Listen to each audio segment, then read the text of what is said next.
Chief minister Revanth Reddy ने कहा कि आइंदा 5 साल में मूसा नदी की साफ सफाई और तरक्की पर 1,50,000 करोड़ रुपए की रकम खर्च की जाएगी।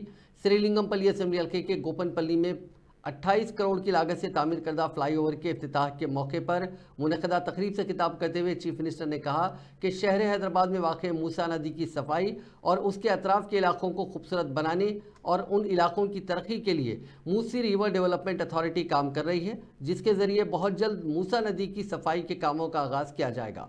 उन्होंने कहा कि गंडीपेट से नलगुंडा जिले तक बहने वाली मूसा नदी की सफाई करते हुए उसे खूबसूरत बनाया जाएगा।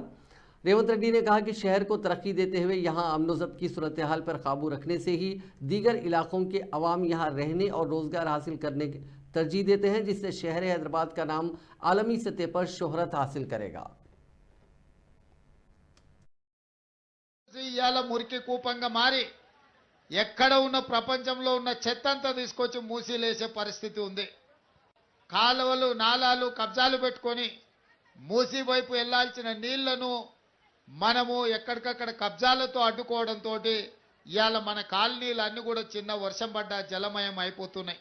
అందుకే ఈరోజు మూసి సుందరీకరణ చేసి లండన్లో థేమ్ రివర్ కంటే కూడా అద్భుతంగా మూసిని ఒక అద్భుతమైన అభివృద్ధి కార్యక్రమంగా తీసుకొని ఈరోజు వికారాబాద్లో మొదలై నల్గొండ జిల్లాలో ఎప్పుడు కోమటిరెడ్డి వెంకటరెడ్డి గారు మాట్లాడినా హైదరాబాద్ మురికంతా మా నల్గొండ ప్రజలకు వస్తుంది.